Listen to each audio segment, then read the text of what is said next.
Hello అండి.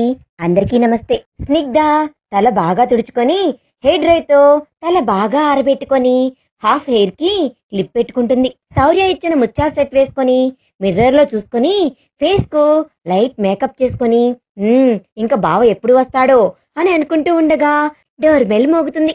Snigdha door open చేయడానికి పరుగున హాల్లోకి వస్తుంది. మళ్ళీ డోర్ బెల్ మోగుతుంది. స్నిగ్ధకు ఆ డోర్ బెల్ గుండెల్లోంచి వస్తున్నట్లు అనిపించి గుండె దడదడలాడుతుంది. ఇంట్లో తామిద్దరమే ఉంటాము అన్న ఆలోచనకే బుగ్గలు ఎర్రబడతాయి. సిగ్గుతో అడుగు ముందుకు వేయలేకపోతుంది. డోర్ బెల్ మళ్లీ మోగుతుంది. ఈసారి డోర్ బెల్ తో పాటు స్నిగ్ధ అన్న మృదువైన శౌర్య పిలుపుకు స్నిగ్ధ అడుగులు గుమ్మం వైపు కదులుతాయి. తలుపు గడియ తీసి సిగ్గుతో ఎర్రబడ్డ ముఖాన్ని శౌర్యకు చూపలేక గిరుక్కున వెనక్కి తిరుగుతుంది. శౌర్య స్నిగ్ధను వెనక నుండి చూసి తెల్లటి చీరలో నడుము కిందకి సాఫ్ట్ గా పడి గాలికి ఎగురుతున్న హెయిర్ థ్రెడ్ కట్టి డీప్ రౌండ్ నెక్ తనని అలాగే హత్తుకోవాలి అన్న కోరికను బలంగా ఆపుకొని స్నిగ్ధ అని మృదువుగా పిలుస్తాడు. స్నిగ్ధ తల కొంచెం తిప్పి అనంటుంది. శౌర్య ఒక అడుగు ముందుకు వేసి స్నిగ్ధ ముందు కవర్ పెడతాడు. స్నిగ్ధ శౌర్య వైపు తిరగకుండానే ఏంటి బావా ఇది అంది. శౌర్య సన్నజాజులు స్వీట్స్ అని మహిళా సంఘం కేసు ఉంటే ఈ రోజు గెలిచాను. వాళ్ళు ఇప్పుడు ఫీజుతో పాటు చెట్లో పూసినవి అని పూలు వాళ్ళ ఇంట్లో చేసిన కొబ్బరి కాజా స్వీట్స్ ని నీకు ఇమ్మని ఇచ్చారు అన్నాడు. స్నిగ్ధ అవి అందుకొని రివ్వున వెళ్ళిపోతుంది. శౌర్య నవ్వుతూ ఓయ్ నాకు వాటర్ కావాలి అన్నాడు. స్నిగ్ధ హా తెస్తాను బావా అని రూమ్ లోకి వెళ్లి సన్నజాజుల మాల తీసి గుప్పెట్లోకి తీసుకుని వాసన చూసి అబ్బా స్మెల్ గుబాలిస్తుంది అనుకుంటూ మాలను తల్లో పెట్టుకొని పిన్ పెట్టి ఇంకోసారి అద్దంలో చూసుకుంటూ ఏంటిది కొత్తగా బావ ఎదుటి పోవాలంటే ఏదోలా ఉంది నాకు. నేనెందుకు ఇలా ఫీల్ అవ్వాలి? ఈరోజే ఫస్ట్ నైట్ అన్నట్లు ఇంట్లో ఎవ్వరు లేకపోయినా నేను ఎలా ఉన్నా బావ కంట్రోల్లోనే ఉంటాడు. నేనే అనవసరంగా ఫీల్ అవుతున్నాను. నా లక్ష్యం చేరుకునేదాకా బావ ఫస్ట్ నైట్ వద్దు అన్నాడు కదా, బావతో నార్మల్ గా ఉండాలి అనుకుంటూ తనని తను కంట్రోల్ చేసుకుంటుంది. శౌర్య స్నిగ్ధ వాటర్ అని పిలుస్తాడు. స్నిగ్ధ ఫాస్ట్ గా వచ్చి ఫ్రిడ్జ్ లో వాటర్ బాటిల్ తీసి తన చేతికిస్తుంది. శౌర్య వాటర్ తీసుకుంటూ స్నిగ్ధాన్ని చూస్తాడు. సిగ్గుతో సగం వాలిన కళ్ళు, ఎర్రబడిన చెక్కిళ్ళు, చిన్న రవ్వ ముక్కు పుడకతో ఉన్న కొనదేలిన ముక్కు, లైట్ గా గులాబీ రంగులో సన్నటి వంపు తిరిగిన పెదాలు. అక్కడ నుండి శౌర్య చూపు కిందకు దిగేలోగా బావా అన్న పిలుపుతో తేరుకొని ఏంటి అన్నాడు. స్నిగ్ధ వాటర్ తాగు అంది. శౌర్య చిన్నగా నవ్వి వాటర్ తాగి బాటిల్ స్నిగ్ధ చేతికిస్తూ ఈ చీర నీకు చాలా బాగుంది స్నిగ్ధ, ఆ వెన్నెలంతా స్నిగ్ధలా మారి నా ముందుకు వచ్చి నిల్చుందా అన్నట్లున్నావు అని అంటాడు. స్నిగ్ధను సూటిగా అణువణువు పరీక్షగా చూస్తూ. స్నిగ్ధకు వెచ్చటి రక్తం బుగ్గల్లోకి వచ్చినట్లు అనిపించి తలదించుకొని నువ్వు పట్టుపంచి కట్టుకోవచ్చు కదా బావా, సెల్ఫీలు తీసుకుందామంది. శౌర్య నేనా అన్నాడు. స్నిగ్ధ ఏం బావా నీకోసం నేను చీర కట్టుకోలేదా, నా కోసం నువ్వు పంచి కట్టుకోవా అంది. శౌర్య నవ్వి దేవి కోరిక కాదనగలనా, 10 నిమిషాల్లో వస్తాను అని పైన రూమ్ లోకి వెళ్తాడు. స్నిగ్ధ బోర్గా అనిపిస్తే టీవీ పెట్టుకుని సోఫాలో కూర్చొని చూస్తూ ఉంటుంది. 10 నిమిషాలని వెళ్లిన శౌర్య అరగంటకు స్నిగ్ధ చెప్పినట్లే పట్టుపంచ తెల్లటి పైజమా వేసుకొని పైన కండువాని సరిచేసుకుంటూ వస్తాడు. స్నిగ్ధ శౌర్యాన్ని చూసి నవ్వుతుంది. శౌర్య ఓయ్ ఏంటి బాగానే కట్టుకున్నాను కదా, మరి నవ్వుతున్నావెందుకు, బాగలేనా అన్నాడు. స్నిగ్ధ లేచి శౌర్య దగ్గరికి వచ్చి తన కళ్ళల్లోని కాటుకను చూపుడి వేలుతో తీసి శౌర్య బుగ్గను పెడుతూ నాదిష్టే పడేలా ఉన్నావు బావా అంది. శౌర్య చిరుకోపంగా మరి ఎందుకు నవ్వావు అన్నాడు. స్నిగ్ధ నల్లకోటు వేసుకుని లాయరు తెల్లదోవతిలో పూజారిలా కనిపిస్తే నవ్వొచ్చింది అంది. శౌర్య సరే డిన్నర్ చేద్దామా, చాలా ఆకలిగా ఉంది అన్నాడు. స్నిగ్ధ రా బావా అని టేబుల్ దగ్గరికి వెళ్లి ప్లేట్లో బియ్యాన్ని పెట్టి ఫ్రాన్స్ ఫ్రై పెరుగు పెట్టి గోంగూర వేస్తుంది. శౌర్య చైర్లో కూర్చుంటాడు. స్నిగ్ధ ఇంకో ప్లేట్లో బిర్యానీ పెట్టుకోబోతుంటే శౌర్య తన చెయ్యి పెట్టుకుని ఒడిలో కూర్చోబెట్టుకుంటాడు. స్నిగ్ధకు ఒళ్ళంతా కరెంటు పాస్ అవుతున్నట్లు అనిపిస్తుంటే బావా ప్లీజ్ వదులు అంది. శౌర్య స్నిగ్ధ నడుం చుట్టూ చేతులు బిగించి వారం రోజులు దూరంగా ఉన్నావు, ఇంకా నిన్ను నేను వదలలేను అన్నాడు. స్నిగ్ధ ఆకలి అన్నావు కదా అంది. శౌర్య అవును, చాలా ఆకలిగా ఉంది అని అన్నాడు. స్నిగ్ధ మరి వదులు తిందాము అంది. శౌర్య ఊహూ, నువ్వు నాకు తినిపిస్తూ నువ్వు తిను అన్నాడు. స్నిగ్ధ కళ్ళు టపటపలాడిస్తూ కష్టం కదా బావా, మనం తినేంత వరకు నువ్వు నన్ను మోయాలంటే అని అంది. శౌర్య నవ్వి తినేంత వరకేంటే, నీకు ఓపిక ఉంటే జీవితాంతం ఇలాగే కూర్చోపెట్టుకుంటా అన్నాడు. స్నిగ్ధ నవ్వి పో బావా అని బిర్యానీ చేతిలోకి తీసుకోబోతుంటే ముందు స్వీట్ పెట్టు అన్నాడు. స్నిగ్ధ అంతకుముందు పూలతో పాటుగా తీసుకొచ్చిన కొబ్బరి బర్ఫీ పీస్ తీసి శౌర్య పెదవులకు అందిస్తుంది. శౌర్య సగం కొరికి చాలు, అది నువ్వు తిను అంటాడు. స్నిగ్ధ మిగతా సగం తను తిని బిర్యానీని మునివేళ్లతో తీసి శౌర్య నోటికి అందిస్తూ బావా, సడన్ గా ఆంటీ వాళ్ళు ఊరు ఎందుకు వెళ్లారు అని అంది. శౌర్య ఇప్పుడు అవసరమా అన్నాడు. స్నిగ్ధ చెప్పు బావా అంది. శౌర్య ఊహూ, అన్నీ రేపు మాట్లాడుకుందాం, కాదు అని రెట్టించావో అని అన్నాడు. స్నిగ్ధ రెట్టిస్తే అని అంది. శౌర్య స్నిగ్ధ బుగ్గన ముద్దు పెట్టి ఈ ముద్దు ఎక్కడెక్కడ పడుతుందో నాకే తెలియదు అని అంటాడు. స్నిగ్ధ నడుమును ప్రెస్ చేస్తూ. స్నిగ్ధ గుండె వేగంగా పెరిగి మౌనంగా తను తింటూ శౌర్యకు పెడుతుంది. శౌర్య చెయ్యి స్నిగ్ధ నడుమును వదలదు. శౌర్య చేతి స్పర్శకు స్నిగ్ధ మనసులో తెలియని అలజడి రేగుతుంటే ఆ చెయ్యి తీయమని చెప్పడానికి కూడా మాట్రాక మౌనంగా శౌర్యకు తినిపిస్తూ తను తింటుంది. శౌర్య స్నిగ్ధ చెవిలో హస్కీగా ఎలా ఉంది అన్నాడు. స్నిగ్ధ ఉలిక్కిపడి తడబడుతూ ఏంటి అని అంది. శౌర్య బిర్యానీ నీకోసం కష్టపడి చేశాను అన్నాడు.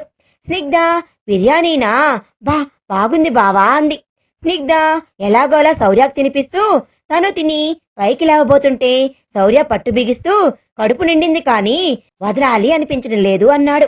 స్నిగ్ధ హ్యాండ్ వాష్ చేసుకోవాలి కదా బావా అంది. శౌర్య స్నిగ్ధను వదులుతాడు. స్నిగ్ధ రివ్వున వెళ్లి హ్యాండ్ వాష్ చేసుకుంటుంది. శౌర్య వాటర్ తాగి హాల్లోకి వచ్చి సోఫాలో కూర్చొని టీవీ ఛానల్ మారుస్తూ ఉంటాడు. స్నిగ్ధ కూడా వచ్చి శౌర్య పక్కన కూర్చొని ఇంకేంటి బావా ఈ వారం విశేషాలు అని అడుగుతుంది. శౌర్య స్నిగ్ధ భుజం చుట్టూ చేయి వేసి స్నిగ్ధాన్ని దగ్గరికి తీసుకొని సీమాకు దూరంగా ఉండి రవి పడిన పాటలు, దీప్తి కోసం ఏదో ఒక వంక పెట్టుకొని శశి రావడం అంతా చెబుతూ ఉంటాడు. కాసేపటికి నిద్ర వస్తుంది బావా అంటూ శౌర్య గుండెలపై వాళ్తుంది. శౌర్య స్నిగ్ధ తలపై ముద్దు పెట్టుకొని వెళ్దామా అన్నాడు. శౌర్య ఎంత నార్మల్ గా మాట్లాడాలన్నా మాట కష్టంగా వస్తుంది. స్నిగ్ధ మత్తుగా అనంటుంది. శౌర్య స్నిగ్ధను 2 చేతులతో ఎత్తుకొని పైకి లేస్తాడు. స్నిగ్ధ పడిపోతానేమో అన్న భయంతో శౌర్య మెడను చేతులతో చుట్టుకొని పట్టుకుంటూ బావా దింపు, నేను వస్తాను అంది. శౌర్య ఊహూ అంటూ స్నిగ్ధను ఎత్తుకొని పైన రూమ్లోకి తీసుకుని వెళ్తాడు. స్నిగ్ధ మత్తుగా కళ్ళు మూసుకుంటుంది. శౌర్య తన రూమ్లోకి తీసుకుని వెళ్లి బెడ్ పై పడుకోబెడతాడు. మెత్తటి పూల స్పర్శకి, ముక్కు పుటాలకు తగులుతున్న అగర్బత్తీల వాసనకు స్నిగ్ధ మత్తు వదిలి కళ్ళు తెరిచి ఆశ్చర్యంగా పూలతో అలంకరించిన గదిని చూస్తూ బావా అనంటుంది. శౌర్య స్నిగ్ధ ఫేస్ మీదకు వంగి నిద్ర వస్తుందా అన్నాడు. శౌర్య ఊపిరి చెంపలు తగులుతుంటే నరనరము ఉద్వేగానికి లోనవుతూ శౌర్యాన్ని చూస్తుంది. శౌర్య స్నిగ్ధ కళ్ళపై ముద్దు పెట్టుకొని నీకు దూరంగా ఉండటం నా వల్ల కాదు స్నిగ్ధ, అందుకే ఈ నైట్ నిన్ను పూర్తిగా నా దాన్ని చేసుకుంటున్నా అన్నాడు. స్నిగ్ధ మత్తుగా బావా అంటూ శౌర్య పెదాలను అందుకుంటుంది. తన మనసు శౌర్యలో ఐక్యం కావాలని బలంగా కోరుకుంటూ శౌర్యను 2 చేతులతో చుట్టేస్తుంది. ఇద్దరు వాళ్ళ మధ్య ఉన్న దూరంను పూర్తిగా చెరిపేసి ఆ రాత్రిని మధురమైన రాత్రిగా గుండెల్లో వేసుకొని ఇద్దరు ఒక్కరై ఎప్పటికో అలసి సొలసి నిద్రపోతారు. మరునాడు ఉదయం మెలకు వచ్చిన శౌర్య మత్తుగా కళ్ళు నలుపుకుంటూ పైకి లేవబోయి తను చుట్టేసుకుని పడుకున్న స్నిగ్ధను చూసి చిన్నగా నవ్వి తలపైన ముద్దు పెట్టుకొని బెడ్ కింద పెట్టిన నల్లపూసల దండ తీసి తన మెడలో వేసి హుక్ పెట్టి స్నిగ్ధ చేతులను నెమ్మదిగా తనకు మెలకువ రాకుండా తీసి ముద్దుగా నిద్రపోతున్న స్నిగ్ధ మోమును కొద్ది క్షణాలు రెప్ప వాల్చకుండా చూసి బెడ్షీట్ సరిగ్గా కప్పి తన నుదురున ముద్దు పెట్టి నవ్వుతూ బెడ్ దిగి వాష్రూమ్కి వెళ్లి ఫ్రెష్ అయ్యి క్రిందకు వచ్చి ఫ్రిడ్జ్ లోంచి పాల ప్యాకెట్ తీసుకొని కిచెన్ లోకి వెళ్తాడు.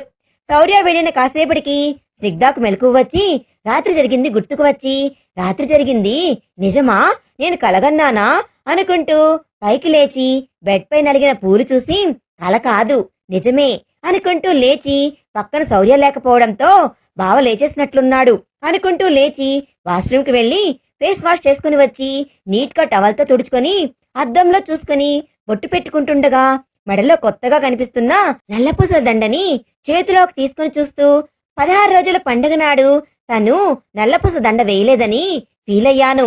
అప్పుడు తను నేను వేసుకుంటానో వేసుకోనో అని తెచ్చినట్లు లేడు. నేను నీ ప్రేమను అర్థం చేసుకోలేక కోపాన్ని మాత్రమే చూసి నిన్ను చాలా హర్ట్ చేశాను బావా. Love you. ఇంకా మన మధ్య ఏ దూరాన్ని దరిచేరు నేను అని అనుకుంటుంది. శౌర్య కిచెన్లో పాలు కాచి కాఫీ కలిపి 2 కప్పుల్లో పోస్తుంటే గుడ్ మార్నింగ్ బావా అంటూ 2 చేతులతో వెనక నుండి చుట్టేస్తుంది స్నిగ్ధ. శౌర్య నవ్వుతూ స్వీట్ మార్నింగ్ స్నిగ్ధ అంటూ స్నిగ్ధ చేతులపై ముద్దు పెట్టి కాఫీ తీసుకో అంటాడు. స్నిగ్ధ శౌర్యాన్ని వదిలి కప్పు తీసుకుంటూ నన్ను లేపుండొచ్చు కదా బావా, నేను కాఫీ పెడతానుగా అంది. శౌర్య మంచి నిద్రలో ఉన్నావు, నా వల్ల నైట్ అంతా నిద్రలేదు, డిస్టర్బ్ చేయాలనిపించలేదురా అన్నాడు. స్నిగ్ధ వెచ్చటి రక్తం బుగ్గల్లోకి వచ్చి సిగ్గుతో శౌర్యాన్ని చూడలేక అక్కడి నుండి హాల్లోకి వచ్చి సోఫాలో కూర్చుంటుంది. శౌర్య కూడా తన వెనకనే వచ్చి తన పక్కన కూర్చొని కాఫీ తాగుతూ స్నిగ్ధాన్ని చూస్తాడు. స్నిగ్ధ ఏంటి బావా అంది. శౌర్య ఊహూ ఏమీ లేదు అంటాడు. ఇద్దరూ మౌనంగా కాఫీ తాగుతారు. శౌర్య కప్పుని టీపాయ్పై పెట్టి స్నిగ్ధ ఒడిలో తలపెట్టుకుని పడుకుంటాడు. సడన్ గా శౌర్య అలా పడుకునేసరికి స్నిగ్ధ ఉలిక్కిపడి వెంటనే తేరుకొని నవ్వుతూ ఏంటి బావా అంది. శౌర్య రాత్రి నిన్నేమి ఇబ్బంది పెట్టలేదుగా అన్నాడు. స్నిగ్ధ ఊహూ అనంది. శౌర్య స్నిగ్ధ గుండెలపై ఉన్న నల్లపూసల దండను చేతిలోకి తీసుకొని నచ్చిందా అంటాడు. స్నిగ్ధ నువ్విచ్చిన గిఫ్ట్ నచ్చకపోవడమా అంది. శౌర్య చిన్నగా నవ్వుతాడు. స్నిగ్ధ వంగి శౌర్య నుదుటిన ముద్దు పెట్టి నా స్టడీస్ కంప్లీట్ అయ్యే వరకు దూరం అన్నావుగా బావా, మరి సడన్ గా ఎందుకు ఇలా? నాకు తెలుసు నువ్వు ఆలోచించకుండా ఏ నిర్ణయం తీసుకోవు అంది. శౌర్య నవ్వి స్నిగ్ధ చేతి వేళ్లపై ముద్దు పెట్టుకొని బాగా ఆలోచించే నిర్ణయం తీసుకున్నాను స్నిగ్ధ. అత్త నీ కన్న తల్లి అని తెలిసినప్పటి నుండి మీరిద్దరు ఒకటై నన్ను అవాయిడ్ చేస్తున్నారు, అందుకే అన్నాడు. స్నిగ్ధ హా అయితే ఇప్పుడు మాత్రం మా అమ్మని వదిలి నీ చుట్టూ తిరుగుతానా అంది. శౌర్య నవ్వి అత్తయ్యకు మామయ్యను కనిచ్చేస్తే అత్తయ్య మామయ్యతో బిజీ, అప్పుడు నువ్వు నాతో బిజీ అని స్నిగ్ధ మెడ చుట్టూ చేతులు వేసి లాక్కుని పెదాలను అందుకుంటాడు. కాసేపటికి స్నిగ్ధ శౌర్య పెదాలను బలవంతంగా విడిదీసుకొని మరి నా స్టడీస్ అంది. నువ్వు మేనేజ్ చేసుకోగలవులే స్నిగ్ధ, నేనున్నాగా, కావాలంటే మళ్ళీ టైగర్ గా మారి క్రమశిక్షణ అమలు చేస్తాలే అని అంటాడు గంభీరంగా. స్నిగ్ధ పకపక నవ్వి అది నీ వల్ల కాదులే, కాని నిన్న జ్వాల మన ఇంటికి వచ్చుంటే నీ పరిస్థితి ఏంటి అంది. శౌర్య డల్గా అసలు నువ్వు ఫోన్ చేసి మా ఫ్రెండ్ వస్తుంది అని చెప్పగానే నాకు ఉసూరనిపించింది. కాలేజీలో నీతో దిగిన జ్వాలాన్ని చూడగానే నీ మీద పిచ్చి కోపం వచ్చింది. నీ మాట కాదనలేను, దాన్ని ఇంట్లో పెట్టుకోలేను. ఆ కాసేపు చిత్రవద అనుభవించాను. నువ్వు ఆశ్రమం అనగానే నా నెత్తిన పాలు పోసినట్లు అనిపించింది అన్నాడు. స్నిగ్ధ లోకేష్ జ్వాల గురించి ముందుగా చెప్పబట్టి నాకు ఈ ఐడియా వచ్చింది, లేకపోయినా నేను మరీ అంత వెరిదాన్ని కాదులే, నీకు విషయం చెప్పకుండా మాట ఎందుకిస్తాను అంది. శౌర్య నవ్వి థ్యాంక్స్ స్నిగ్ధ, ఇలాగే ప్రతి జంట అనుకుంటే వాళ్ళ సంసారంలో ఎంత పెద్ద చిక్కులు ఎదురైనా ఈజీగా సాల్వ్ చేసుకోవచ్చు అన్నాడు. స్నిగ్ధ ఇంకో డౌట్ నిన్నటి నుండి అలాగే ఉంది అంది. శౌర్య ఆంటీ అంకుల్ గురించే కదా అన్నాడు. స్నిగ్ధ హా నువ్వే వాళ్ళని విజయవాడ పంపించావా అంది. శౌర్య స్నిగ్ధ తలపైన కొడుతూ నేనెందుకు పంపిస్తానే అన్నాడు. స్నిగ్ధ అంటే ఫస్ట్ నైట్ కోసం అంటూ నసుగుతుంది. శౌర్య నేను పంపలేదు, నువ్వు క్యాంప్కి వెళ్ళిన పక్క రోజే దినేష్ వచ్చి తీసుకుని వెళ్ళాడు. స్నిగ్ధ దినేష్ ఎవరు అంది. శౌర్య ఆంటీ అంకుల్ వాళ్ళ కొడుకు అన్నాడు. స్నిగ్ధ షాక్ అవుతూ ఏంటి వాళ్ళ కొడుకు కూడా ఉన్నాడా, నేను దీప్తి ఒక్కటే అమ్మాయి అనుకున్నాను, ఆంటీ కూడా ఎప్పుడు చెప్పలేదు అంది. శౌర్య నువ్వేంటి, నేను కూడా షాక్ అయ్యాను, నాకు కూడా తెలియదు కదా, నేను నీలాగే దీప్తి ఒకటే అమ్మాయి అనుకున్నాను. స్నిగ్ధ ఎందుకు ఆంటీ వాళ్ళు దినేష్ గురించి చెప్పలేదు అంది. శౌర్య కారణం ఉంది స్నిగ్ధ, అది సాయి వాళ్ళు విజయవాడలో వాళ్ళ ఇంట్లో ఉన్నారు తెలుసా అన్నాడు. స్నిగ్ధ హా దీప్తి మొన్న చెప్పింది కదా శశి గురించి చెబుతూ అంది. శౌర్య హా అప్పుడు వాడు స్నేహతో మిస్బిహేవ్ చేశాడట, అందుకే సాయి స్నేహాని ఉమెన్స్ హాస్టల్లో ఉంచాడు అన్నాడు. స్నిగ్ధ ఈడియట్ వెదవా, అందుకే ఆంటీ వాళ్ళు మంచి నిర్ణయం తీసుకున్నారు, వాడి గురించి కూడా చెప్పుకోవడం లేదు. అయినా మళ్ళీ ఇప్పుడు ఎందుకు వాడితో వెళ్లారు? నువ్వు ఎందుకు పంపించావు బావా అంది. శౌర్య, నన్ను చెప్పనిస్తావా అని అన్నాడు. స్నిగ్ధ నోటిపై చెయ్యి వేసుకొని చెప్పు అన్నట్లు చూస్తుంది. శౌర్య నవ్వుతూ తన చేతులు తీసి ఇప్పుడు పూర్తిగా మారిపోయాడు అని అన్నాడు. స్నిగ్ధ, మారాను అంటే ఆంటీ వాళ్ళు నమ్మేశారా అంది. శౌర్య, వాడు నిజంగానే మారాడు స్నిగ్ధ. అది నిరూపించడం కోసం వాడు ఏం చేశాడో తెలుసా అన్నాడు. స్నిగ్ధ, ఏం చేశాడు అంది. శౌర్య కొద్ది క్షణాలు మౌనంగా ఉండి భర్త చనిపోయినా ఒక బిడ్డ తల్లి అయినా తన కొలిక్ సుధాని ప్రేమించి పెళ్లి చేసుకున్నాడు. తన వల్ల ఒకరి జీవితం అన్న నిలబడాలి అని అని అన్నాడు. స్నిగ్ధ, వాట్, నిజంగానా అంది. శౌర్య, నిజమే, ఇద్దరూ వచ్చారు. వాడు ఇప్పటికైనా నన్ను నమ్ము మమ్మీ, నేను మారాను. ఆడవాళ్లంటే ఇంతకు ముందులాగా చులకన భావం లేదు. అది నిరూపించడం కోసమే సుధాన్ పెళ్లి చేసుకున్నాను. ఇప్పటికైనా నన్ను క్షమించి నాతో మీరు ఉండకపోతే ఇక ఎప్పటికీ మిమ్మల్ని నేను క్షమించను అని వెళ్ళబోతుంటే ఆంటీ అంకుల్ ఆపారు. ఇక్కడే 4 రోజులు ఉన్నారు. సుధాని తన కొడుకును చాలా బాగా చూసుకున్నాడు. అసలు తను చెప్పేదాకా ఎవ్వరికీ తెలియదు సుధా కొడుకు తన కొడుకు కాడు అని. సుధా కూడా అందంగా దినేష్ కు ఈడు జోడుగా ఉంది అని అన్నాడు. స్నిగ్ధ, ఇప్పుడు విజయవాడ వెళ్ళిపోయారా? ఇక రారా అంది. శౌర్య, వస్తారు, కానీ ఇక్కడ ఉండరు. కంపెనీకి దగ్గరలో ఇల్లు చూశారు, అక్కడే ఉంటారు. మా కంపెనీలోనే సుధాకు దినేష్ కి కూడా జాబ్ ఇచ్చాడు వసంత్ అన్నాడు.